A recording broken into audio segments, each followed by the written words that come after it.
If there's your break, we're desperate to get them to be there because we see that as a chance to stand out. The client sees that as a chance to be wrong. Everybody else is doing this. The client's desperate to be one of those, then he won't be wrong and look stupid. We're desperate to be there because then we'll stand out.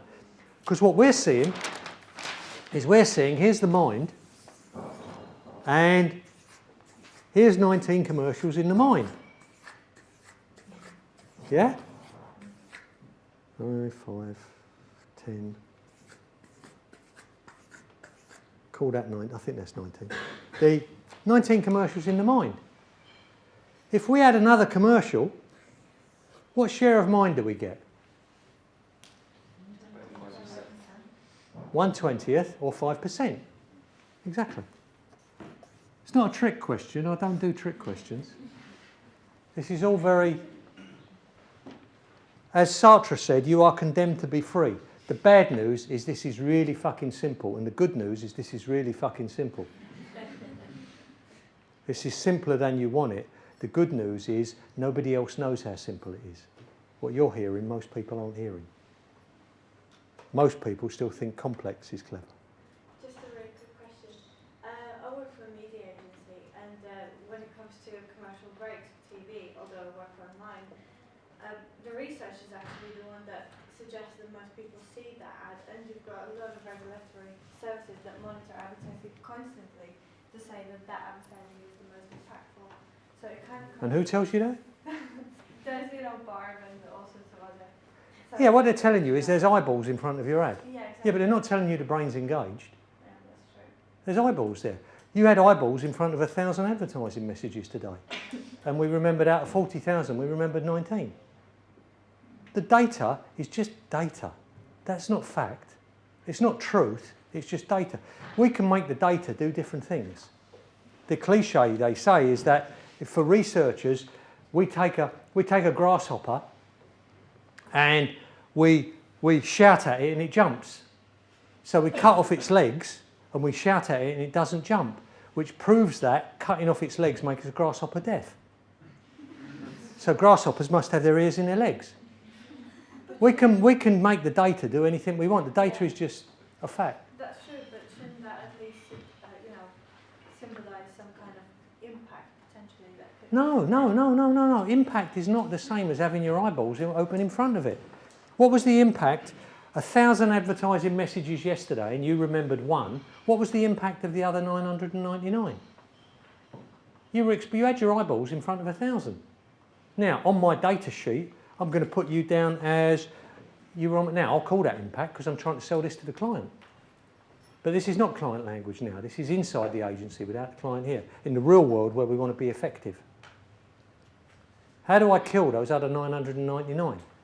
I've got to have real impact. I've got to be different to them. We know from Gestalt, if I'm the same as them, I'm just one of the zeros. But here's the thing. If I do that, what does your mind do with that? Being that your mind does groups. Your mind immediately groups it into, like selective perception. Your mind puts things in groups. So what your mind's got is everything that's like this, 19 of them that are like this, and one of them that isn't in that group. So now what share of mind have I got? Now I don't know if those numbers are accurate, but whichever way it's going, from Gestalt, if you do anything with Gestalt, and I encourage you to read up on it and check up on Gestalt, that's how your mind works. If you want to claim a territory for yourself, you need to say you can't claim a territory for yourself by being exactly like everybody else. Surely that's fucking obvious. This isn't like I'm telling you anything that is a revelation. You can't be different to everybody else by being the same as everybody else. This is like you knew this before you got into advertising. Everybody knows this. This isn't sophisticated marketing thinking. But your clients don't know that. That's why your clients are trying to make you do that. No one's ever explained to your clients how to maximise your budget, how to make 5 million work like 15 million. Yeah? No one's ever explained to your client why doing a zero everyone will think it's a everyone will think it's a Specsavers. Yeah?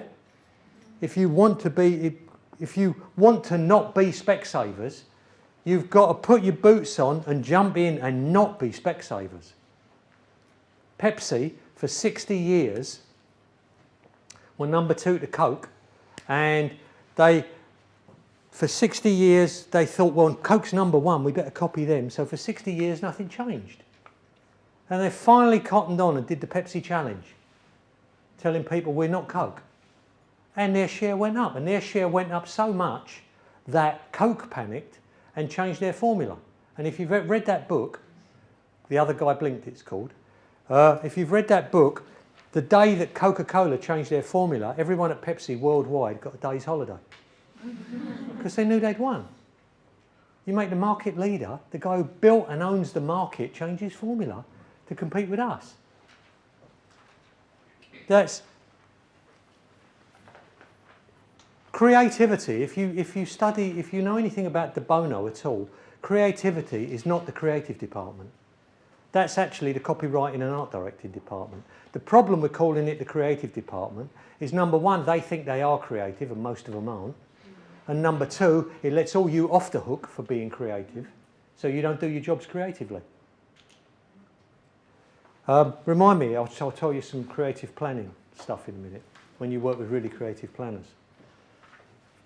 So final thing I want to show you, well no, actually it's not the final thing, but unless you're bored with this, and you tell me and I'll move through to something else. No? Okay. Can I ask a question, sorry? Yeah, sure. So you're saying that the important thing is for people to remember the ads at least, but what happens if you have someone who... No, well, let me put that the other way. Have you ever seen a brief that says the object is not to be remembered? Would I spend 5 million quid not wanting to be remembered? If I wanted to not be remembered, wouldn't it make more sense to keep the 5 million quid in my trousers? But what if you said, I just want to say... Well, no, but just on ordinary everyday logic, ordinary punters, common sense logic, you say, I'm saying the object is to be remembered. Well, let's just run that by. Can you think of any situation ever where I'd want to spend millions of pounds advertising not to be remembered? It's not my logic. This is not me making it up. This is common sense. You've got all this stuff. It's not me.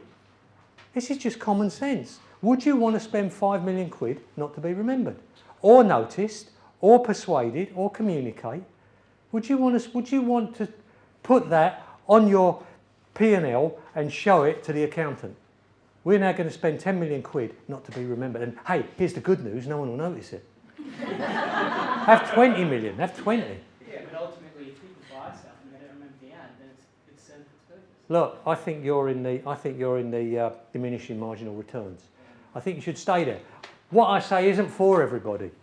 This is just me talking. I'm not here to convince everybody. You hear what I say, take it or leave it. Ultimately, people buy stuff.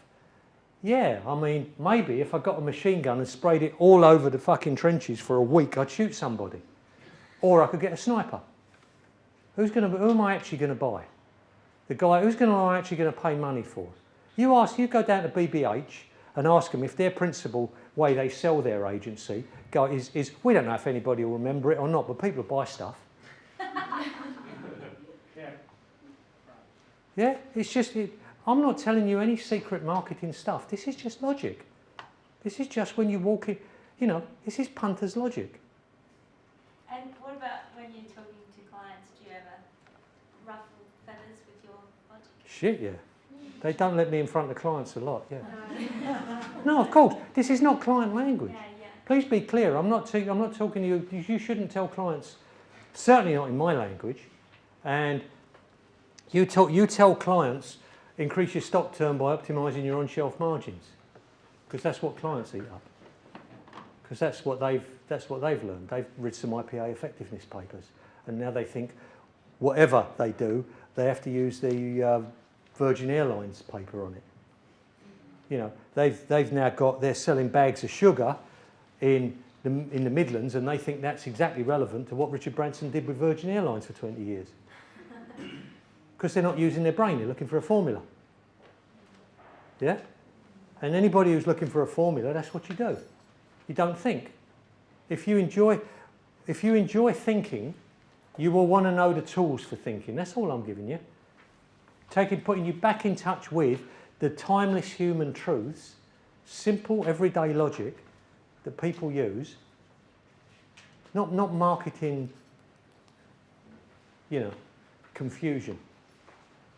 Remember what I said at the beginning, what creatives don't want from you is confusion and complexity. What we want is simplicity and clarity, and inspiration. But simplicity and clarity. What we don't want is confusion and complexity. In that marketing language is confusion and complexity. Clients like that, but creatives don't want that. Creatives can't work with that. That's not our job. Let me show you. Here's another thing about this impact, and not just Gestalt, not just that it works in standing out, but if you want to go viral, if you want to talk about your media, what's the point in going viral? Why do you want to go viral? See, before anybody does anything, everybody comes at it with a fucking answer. Nobody ever asks a question, why do we want to do that? Clients say, I want to go viral. You never say to them, why do you want to go viral? Well, why does anybody want to go viral? Huh? Because you don't have to pay people to spread the message for you. It's new and hip. Huh? It's new and hip and they want to be cool. But why would viral do that? Why would you want to go viral? So there's a very simple, before you got into advertising, you knew the answer to this. Why would you want to go viral? Huh? No, that's what will happen, but why would you want to do that? It sticks in their head. It sticks in their head. Yeah, but why would you want to do that? Why would you want to go viral? It's media you're not paying for. It's free media. That has to be the only reason to do it. You cannot do it properly unless you know why you're doing what you're doing. See, it sticks in their head, doesn't have to go viral. Go compare sticks in your head, didn't fucking go viral. Everybody turned off when it came on, switched channels when it came on, it was so boring. That sticks in your head. It can irritate you to death, it didn't go viral. The purpose of viral is word of mouth. Word of mouth being the greatest medium there is, everybody knows that. And mainly, that's how you turn a 5 million budget into a 30 million budget. It's free media. Every time it gets transferred, it's a free OTS. You're not paying for it. Yeah? Anyone doesn't get that? You don't have to just pull money out your pocket and lay it down. Creativity is generating free media. That's what viral really is. Before everybody ever locked onto the word viral, it was just free media, it was word of mouth. You've got people talking about it because it was advertising you didn't pay for. You didn't just do, your ad didn't live or die just on a TV set, your ad triggered 55 million little units all across the country. And every time your ad got sung in the street, or your strapline got repeated in the playground, or a headline writer in The Sun picked it up, or David Cameron said, it does exactly what it says on the tin. Yeah? Or Maggie Thatcher said, just like Ariston, I will go on and on and on and on. Or the writers in the Times write, whoever it was, Brewers couldn't give a 4X for any other thing. Lines like that, it was all free media. It was more powerful because it was in a different media. You could see it hadn't been bought, someone had used it. You know David Cameron used that line last week? Does exactly what he said on the tin? You didn't know that? All right, after he used it, he then got in all the newspapers, and Ron Seal then got how much free media out of that? Getting their line bought. Yeah, that's why you do it. And if you know why you're doing it, you must be better at doing it. You must always question everything. And you're right to question everything I'm saying, because by questioning it, if I can't back it up, then maybe it's not good. If I can back it up, then maybe it is good. But if I can't, but you won't know. Don't accept anything blindly. If you know anything about philosophy at all, you know the difference between skepticism and cynicism. And skepticism is, I don't believe it until you prove it. And cynicism is, I don't believe it even if you prove it. Now, all knowledge lies in skepticism. Bigotry lies in cynicism. You should absolutely question everything and don't walk away from it until you've understood it. So, you know, everything I'm saying, really, truly, if I can't back it up, then don't take it. You must question everything. Robin White always described it as it's like a piece of cloth and you're the dog and you pull on the piece of cloth and if it's good it holds and if it's bad it tears. And that's exactly how you be with everything. That's how you will learn. Now, you've all gone quiet. Do you not agree with that? Yeah? Okay, good. I was like that with my kids growing up. When they grew up, I loved it when they asked me questions, and the more difficult it was to answer, the better, because it gave me a chance to investigate whether I was saying the right thing. Because if what I'm saying is right, I must be able to explain it. And if I can't explain it, maybe it's not right. You know? So I think you'd be like that with everything. And then you will grow in confidence and you will grow in knowledge and you will discover things that other people aren't discovering. In your questioning, you'll discover things that people who aren't questioning and blindly accepting it, just parroting it back. Yeah? Mm-hmm. Yeah. In that questioning, you turn over new knowledge that other people haven't got. So really, truly, always do that. So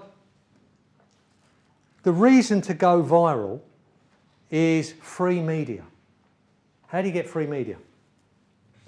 If you do demographics, which most people do, that's kind of lazy, dull, old-fashioned. You've got to do a little bit of demographics just to put you in the ballpark, but it's not great thinking. Psychographics is actually once you've gotten to the demographic you want, psychographics is actually much more useful for us.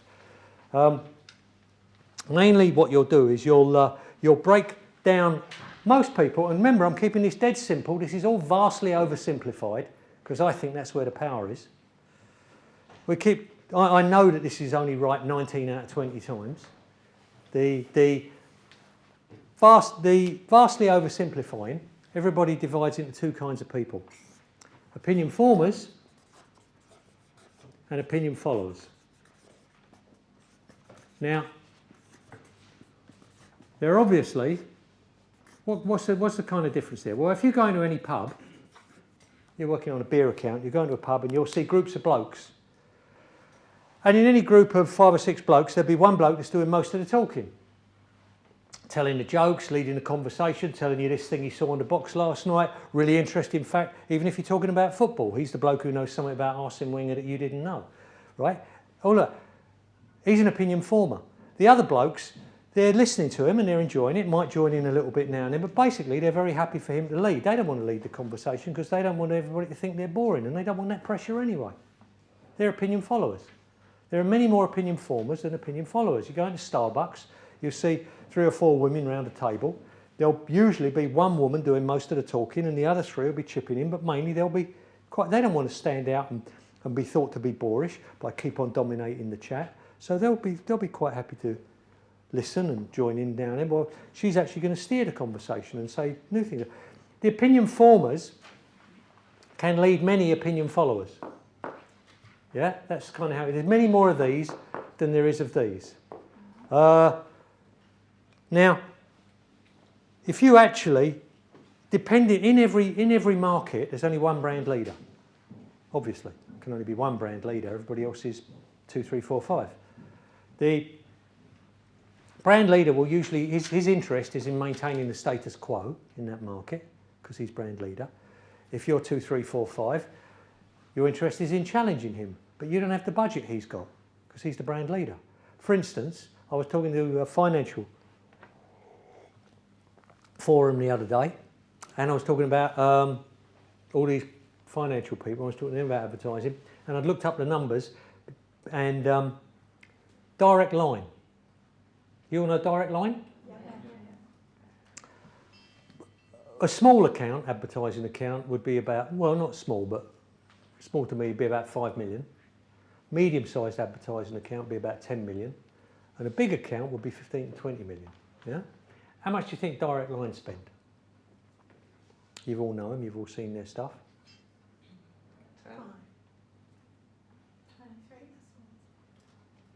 83 million. Direct line spend 10% of the financial sector, which is 10% of the overall advertising sector. 83 million quid. Nobody else has got 83 million quid. That's unheard of. That's fucking massive. 83 million quid. Now, with 83 million quid, they can virtually go around and talk to everybody one-to-one and shake their hands.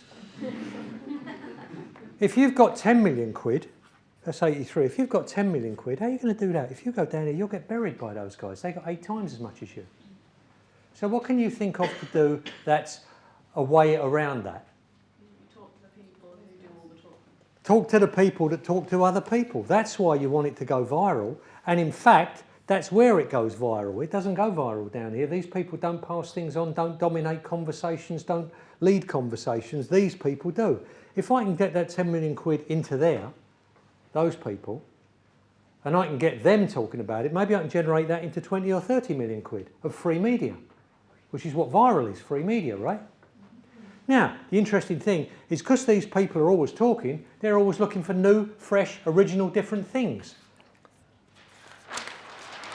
Which coincidentally happens to be new, fresh, original, different things. They're not looking for just the same old thing. So this doesn't just work in terms of standout, it also works in terms of going viral. Yeah? So, I'll show you a thing that we were going to talk about. This is the last thing I'll do. Just 2 more things I'll do. And this is, again, keeping it dead simple. I came up with a thing for the creative department. I told you that the 2 languages were so different. His language was increase stock turn by optimising your on-shelf margins. My language is make it cheaper and people will buy more. Because I've got to talk to housewives. That's the language housewives want. More than that, they don't care. They walk away. What you actually want is the planning department takes all of the information in, everything, understands advertising, so they reduce it down and down, and they reduce it down and down, and simplify it down and down, until you get a simple thought. Then you give that simple thought to the creative department, and they amplify it. They make sure it gets seen and noticed, yeah? That's how it should work. What we actually needed was a language in here, where these guys could keep it dead simple. These guys would simplify it down to a language that these guys could just about understand for what they did. So what I did was a thing called the binary brief. And it would kind of work like this.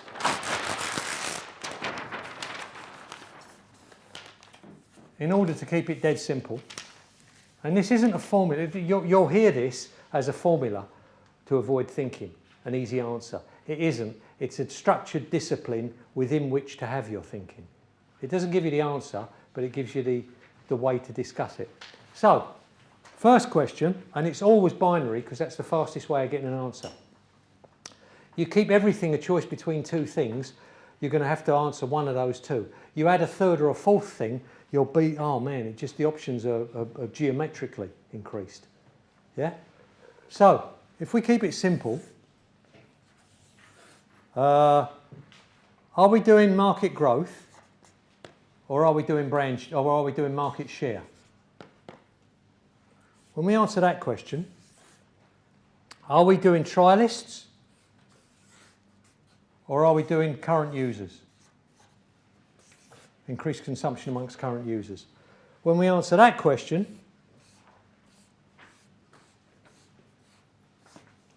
are we doing brand,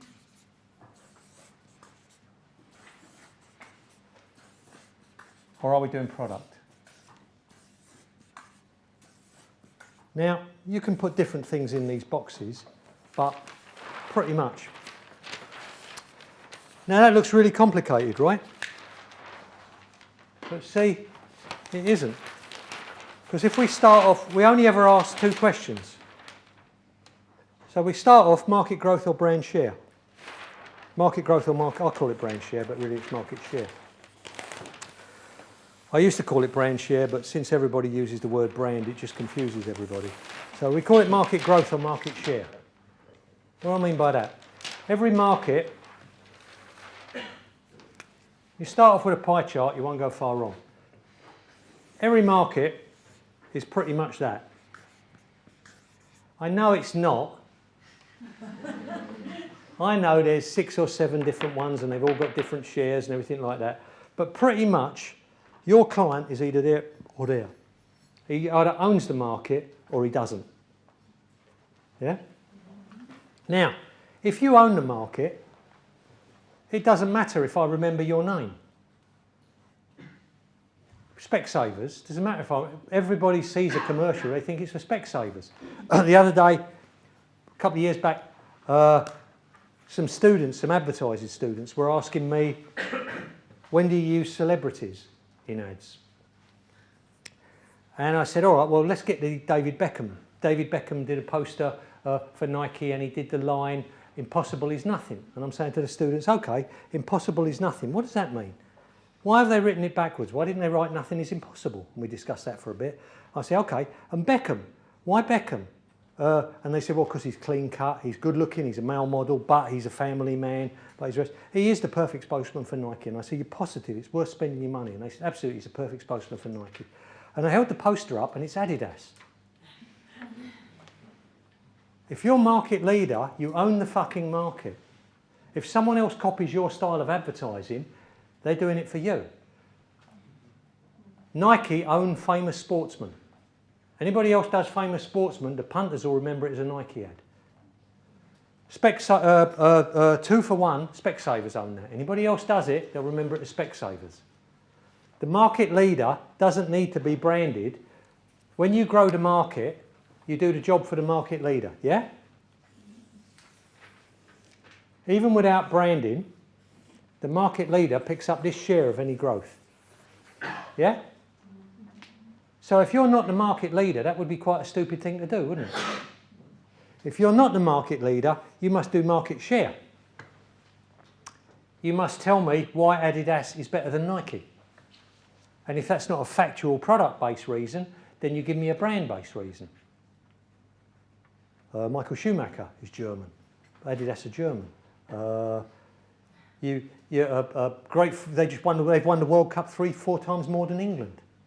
Germany. I don't know what the answer is because I haven't sat down and done it, but we either make it up, the answer always lies in 2 places, either the product or the consumer. That's the only 2 places it will ever be. We either look at the consumer's mind and we answer what the consumer wants, or we've actually got something in the product. We'll find that out as we do it. But what we know is we can't just do the lazy, if we can't find anything here, we can't just do the lazy route of taking a category generic, advertising it and sticking our name on the end. Like Vision Express did, like Adidas did. Oh, we can't find any difference. So let's do a category generic, people like Famous Sportsman, and stick Adidas on the end. Well, no, that's a Nike ad. We can't find any reason why people would buy our glasses. So let's do a category generic. It's really funny situations where your glasses get nicked, and we'll stick our logo. Well, no, that's the Specsavers ad. Yeah? Yeah? They own the market. They own that advertising. You better find it. Don't run an ad until you can do it. Keep your money in your trousers until you can either find something different or make up something different. But you've got to be different, and you've got to tell me why. If I think the world is A, you've got to tell me why A is not good enough and it should be B. Right? That can take a long time, that discussion. And that's just the first question on here. And what this binary brief does is make you have that discussion. Market share or market growth. Most people never have that discussion, which is why 17 billion quid is pissed away every year. Because they end up doing market growth advertising when they should be doing market share advertising. Either way, whichever one you decide, you remove half the options. Then you come to, are we selling to current users? increased, are we going to get them to buy more of it, or buy it more loyally, buy it more often, or are we talking to trialists? People who haven't tried it and why they should. Whichever one you choose, you've knocked out half the options. Then are we choosing product? Have we got a real genuine product benefit, or is this all about brand? And whichever one you choose, you've knocked out half the options. Now you've got a simple brief you can give to the creatives: market growth, trialists, product. Here's why it's market growth, and here's a really heavy rundown on who the people are, on how the market is now. Trialists, here's who those people are and what they're interested in. Product, here's what, and you link the thing together, but it's dead simple. When the ads come back, that better jump out at you, or the ads aren't working. Yeah? So it's work cuts both ways. When you're this clear with them, they have to be this clear in their work. Now, if you look at, say, Coke and Pepsi, I'm going to do this a while back because it's a better demonstration. But for all those years, Coca-Cola, their advertising, they did, and we'll be going back before you were born now, but Coca-Cola, are they doing market growth or market share? Are they product A or product B? A, clearly. So they must be doing market growth. Yeah? Are they doing trialists or current users? Coca-Cola. We don't know anyone on the planet who hasn't tried a Coke. So they must be doing current users.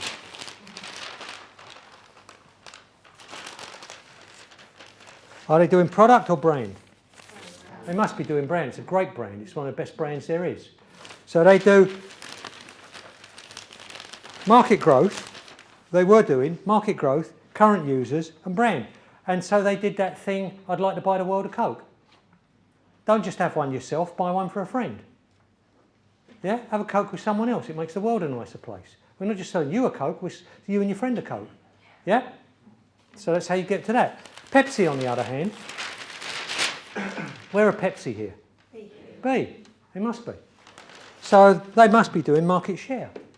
Right? So they do market share. Now, are they doing trialists or current users? They had this new formula, which was convinced that they have proved that 7 out of 10 people preferred new Pepsi to Coke. So they're doing trialists. Now, are they doing product or brand? Because they're telling you ours tastes better. Take the taste test for yourself. Take the Pepsi challenge. Market growth, and it worked, and these guys began eating into Coke so much that Coke changed their formula. But you see, this isn't a easy formula. This is a discipline to make sure you answer all the things that must be answered. There's potentially 8 briefs there, and it's a really fast, disciplined way to get to it, making sure that you cover everything in a way that the creatives must be able to understand, simplicity and clarity, and in a way that you can then judge their work against this. Yeah? Clarity in, clarity out. What comes back, you better be able to see that in the work that comes back. Yeah? Okay. Finally, now it is finally, I'll give you 3 examples of great planning thinking. Just so you know, the first of these is the Sainsbury's repitch. Abbott Mead were doing a repitch on Sainsbury's, and they were up against M&C, I don't know who else, but they're up against some good agencies. And so they're really depressed. The repitch is always depressing. And so they'd gone away, the planners, the creatives, everybody had gone away to, I think it was a chairman's house at the weekend, and they were all working on it, and they were all sitting down really depressed. What can we do about the brand? How can we change the brand? The task they had to do was they had to get in £3 billion of new revenue over 2 years. That's not £3 billion of revenue, that's £3 billion of new revenue over 2 years.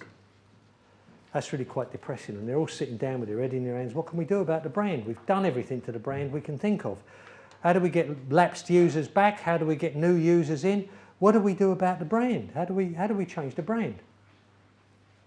And no one could see a way to do it. And this one young planner said, she said, well, hang on, before you get into brand, she said, let's look at the business problem for a minute. We've got 14 million store visits a week. She said, now, multiply that by 100, which is 2 years. 14 million multiplied by 100. And divide that into 3 billion that we've got to put on, and it comes out at £1.85. If we could get each store visit to generate another £1.85, we don't have to have a single new customer.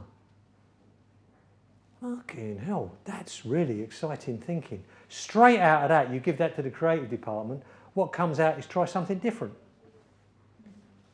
Try some coriander, try some nutmeg, try some, and you get Jamie Oliver doing a different recipe. We try this week. Now, maybe some people won't buy anything. Maybe some people will spend an extra 10 or 15 quid. As long as you average £1.85, you're ahead of the game. And the creatives, there was nothing left for the creatives to do but execute that great creative planning thinking. Yeah? By not just knee-jerking into being a brand planner, by being a proper ad person and thinking of the business problem and the big issue. How can advertising solve the big issue?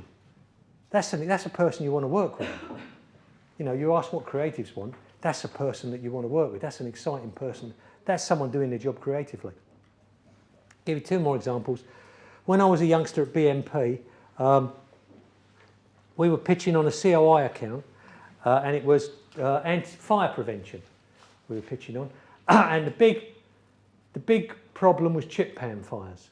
Most of the fires in the country came from chip pan fires.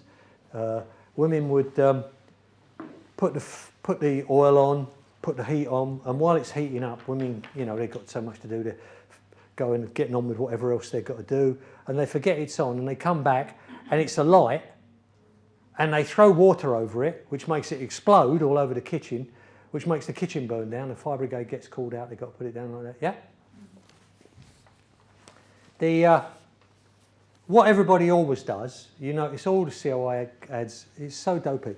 Their ads will always be, and creatives are terrible because they don't want to think.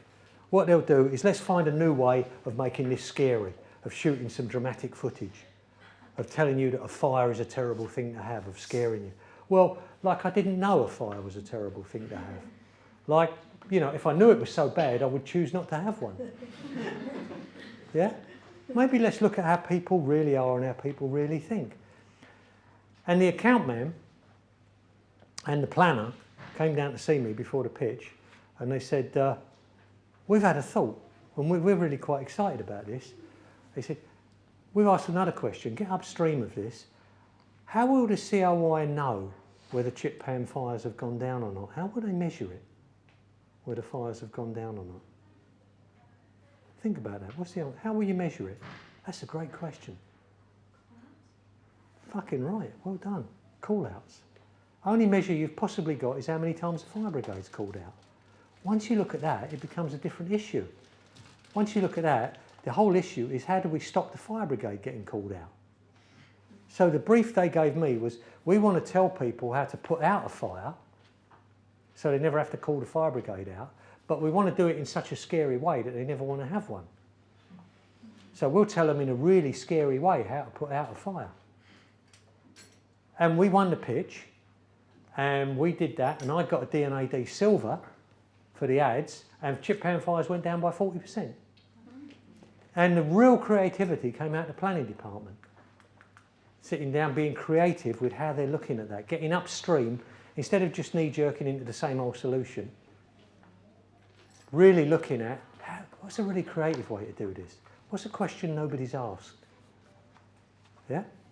Final thing I'll tell you is one in America. It was drink driving. And drink driving, again, every year around Christmas, everybody goes out, gets drunk, crashes their cars, kills people. So every year, all the bright people say, hey, let's make we found a new technique to make it even more scary this year, to tell you how scary it is. This time, the car will roll over and it will kill someone's little child. And we'll have a child's funeral. It's terrible. And everybody's crying. And it didn't affect drink driving. Why is that? No one thinks they're going to. Yeah. Correct. No one thinks they. Of course, when I'm watching the telly, I'm sober. I'm not going to get drunk and kill a child. Of course not. Then I go out, and then what happens in the real world? I go out, I get drunk, and I don't think I'm drunk. So when you understand that, why are we wasting our money talking to people who are going to be drunk? That's the question that nobody was asking. Like her question about Sainsbury's, like the question about the fire brigade. Why are we wasting our money talking to people who are just going to get drunk and forget what we said? So what they did that was really smart is they said, we're not going to talk to the drunk, we're going to talk to the bloke standing next to him. And they did this campaign, Friends Don't Let Friends Drive Drunk. Because even if you think you're drunk, it doesn't matter. You know your mate's drunk and you know he's about to get into a car. And if you want to, and you normally you'd be embarrassed to stop him. But now you've got permission. If you're a real mate, you'll take his keys away, you'll give him a bed for the night, you'll call him a cab. But if you're a real friend, you won't let him drive. Because friends don't let friends drive drunk. And that worked like a train in Maryland. They moved it out to the whole of America, Canada, Australia. It worked great. That's really creative planning. Those are the guys you want to work with. People who are not just in their little planning silo, people who are thinking bigger about advertising. You know what you're saying about it's not just one ad, it might be a whole integrated communication strategy? People who are thinking like that. People who are asking the questions, not just doing it by the numbers, doing it as if they're marching, learning what am I allowed to do and what am I not allowed to do, and answering the questions the same way the people before them answered. The people who don't want to do it the way it was done before, people who are better than the people that ran before, people who want to do it differently, people who want to ask the questions nobody else has asked. Those are the people you want to work with. Those are the real creative people. Those are the people who are going to give me a brief that makes me win an award. And those are the people that creatives want to work with. Ad people. Yeah, now I'm done. If you've got any questions, I'm happy to stay and answer questions. But otherwise I'm done.